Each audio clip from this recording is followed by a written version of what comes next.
जंग आज़ादी की सबसे पहली जो जंग हुई है, सबसे पहली जो जंग की लड़ाई शुरू हुई है वो 1857 के अंदर वो मेरठ से शुरू हुई है। 10 मई को मेरठ से शुरू हुई है, जब 10 मई के अंदर मंगल पांडे को फांसी पर चढ़ा दिया गया। मंगल पांडे को 18 अप्रैल गालिबन और 1857 के अंदर मंगल पांडे को जब फांसी पर चढ़ा दिया गया तो 200 सैनिक हिंदुस्तान के अंग्रेज़ों की फ़ौज में दाखिल थे। जब उन्होंने देखा कि मंगल पांडे को और फांसी पर चढ़ा दिया गया है तो जो उस वक्त के हिंदुस्तानी अंग्रेज़ में शामिल थे, अंग्रेज़ों ने अपने हुकूमत में शामिल किया हुआ था, अपने जो उनको तनख्वाह देते थे, जब उन्होंने देखा कि मंगल पांडे को सन 1857 के अंदर और 18 अप्रैल को फांसी पर चढ़ा दिया है अंग्रेज़ों ने, तो उन तमाम ने जो है उनकी अंग्रेज़ों की नौकरी को छोड़ दिया। जब अंग्रेज़ों की नौकरी को छोड़ा, अब इनकी तादाद थी 2000, तो इन 2000 को अंग्रेज़ों ने बड़ी जो है इनको जलील किया और इनके कपड़े उतार लिए गए और इनको कोई तनख्वाह वनख्वाह नहीं दी गई, उनको कैद में कर दिया गया मेरठ के अंदर। और ये दिन है 10 मई सन 1857 के अंदर मेरठ के अंदर। अब इन्होंने रात में मशवरा किया 10,000 ने कि हमारी इज्जत तो फिर भी चली गई है। जब अंग्रेज़ों ने मंगल पांडे जैसे आदमी को फांसी पर चढ़ा दिया है, इतना बहादुर आदमी, तो हमारे को भी फांसी पर चढ़ा सकते हैं, तो क्या करना चाहिए। तो उन्होंने रात के रात मशवरा किया और जेल के सब सलाखों को तोड़ा और जितने वहाँ पर अंग्रेज़ थे सब अंग्रेज़ों को कत्ल किया और रात के रात भाग कर मेरठ से दिल्ली आ गए। अब दिल्ली बहादुर शाह जफ़र के पास आए। अब यहाँ पर मैं एक बात आपको बता दूँ कि जिस वक्त अंग्रेज़ों ने हिंदुस्तान पर कब्ज़ा किया, उस वक्त पूरे हिंदुस्तान के अंदर सिर्फ 2 लाख अंग्रेज़, सिर्फ 2 लाख थे और हिंदुस्तानी कितने थे 20 करोड़।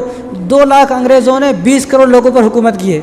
आदमी इमेजिन करके देखे, सोचे तो ये बोला कि तुम लोग पागल थे क्या। अब ये हुकूमत हुई क्यों? ये हुकूमत इसलिए हुई है कि लोग जो है ना बढ़ गए, आधे इधर बढ़ गए, वो उससे इख्तिलाफ, उसका उससे इख्तिलाफ। हालांकि आप ये आपको मालूम होगा, नहीं मालूम होगा तो आप ये बात सुन के आप ताज्जुब करोगे कि टीपू सुल्तान शहीद रहमतुल्लाह अलैह को शहीद करवाने में अपने हैदराबाद निज़ाम का हाथ था, निज़ाम का हाथ। हालांकि अगर उस वक्त मिल जाते, अब अंग्रेज़ निज़ाम सरकार जो है ना वो अंग्रेज़ों के साथ हो गई, मराठा अंग्रेज़ों के साथ हो गई। अब टीपू सुल्तान शहीद रहमतुल्लाह अलैह अकेले रह गए। अब अगर उस वक्त निज़ाम सरकार टीपू सुल्तान रहमतुल्लाह का साथ देते, अब इन्होंने क्या सोचा, भाई उसको मार देंगे, मेरे ऊपर हुकूमत नहीं होती, मैं बच जाऊँगा। निज़ाम सरकार, तो निज़ाम सरकार अगर उस हैदराबाद के उस वक्त टीपू सुल्तान शहीद रहमतुल्लाह अलैह के साथ हो जाते तो 1799 के अंदर 4 मई को ही हिंदुस्तान से अंग्रेज़ों को रफा दफा कर देते थे। यहाँ तक बात नौबत नहीं आती थी। तो अपने आपस के इख्तिलाफ़ की वजह से, आपस में इतने इख्तिलाफ़ थे कि इख्तिलाफ़ होने की वजह से 20 करोड़ हिंदुस्तानी है, 20 करोड़, और सिर्फ 2 लाख अंग्रेज़ है। 2 लाख अंग्रेज़ ने 20 करोड़ लोगों पर हुकूमत की है। अजीब बात है। देखो, आदमी इमेजिन करके सोचा इससे तो पागल थे कोई वो। तो अगर इत्तिहाद होता, सब एक साथ होते तो ऐसा नहीं होता था।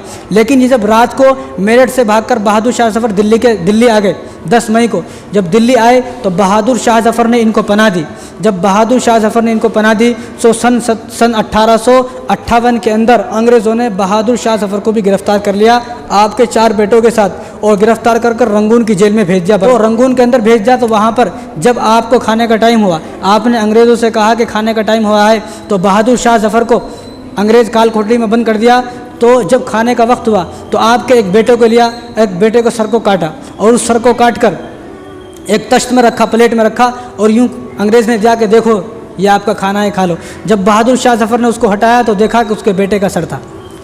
जब दूसरा मौका आया, दोबारा भूख लगी तो दूसरे बेटे का सर। इसी तरह 4 बेटे थे, 4 के 4 बेटों के सर को जो है अंग्रेज़ ने उनको पेश किया। तो वहाँ पर वो रहे और सन 1862 के अंदर वफ़ात पा गए। 89 ईयर्स की उम्र में वफ़ात पा गए बहादुर शाह जफ़र। देखो, आपस की इख्तिलाफ़ की वजह से अंग्रेज़ों ने हिंदुस्तान पर हुकूमत की है। अगर उस वक्त, जिस वक्त अंग्रेज़ सन 1498 के अंदर हिंदुस्तान के अंदर आया और उसके बाद भी अगर तमाम राजा आपस में मिल जाते, तमाम राजा आपस में एक होते, तो अंग्रेज़ों की हिम्मत नहीं होती थी कि वो अंग्रेज़ हिंदुस्तान पर हुकूमत करे। तो ये अंग्रेज़ों का थोड़ा सा इतिहास है। तो इतनी सारी बातें हैं, 200 साल की, 200 साल हुकूमत की। अब 200 साल की बातें आधे घंटे में बयान नहीं की जा सकती। 200 साल की बातें, फिर हमारे उलमाओं की कितनी कुर्बानियाँ हैं कि 1857 के अंदर दूसरे लोग जुड़े जिन्होंने शुरुआत की, लेकिन 1857 से पहले और सन 1757 जब नवाब सिराजुद्दौला ने जो है अंग्रेज़ों से मुकाबला किया सन 1757 के अंदर, अभी 1857 है। इस 100 साल के अंदर अंग्रेज़ों से सिर्फ मुसलमानों ने मुकाबला किया है, क्योंकि अंग्रेज़ों ने जो हुकूमत छीनी है ना वो मुसलमानों से छीनी है।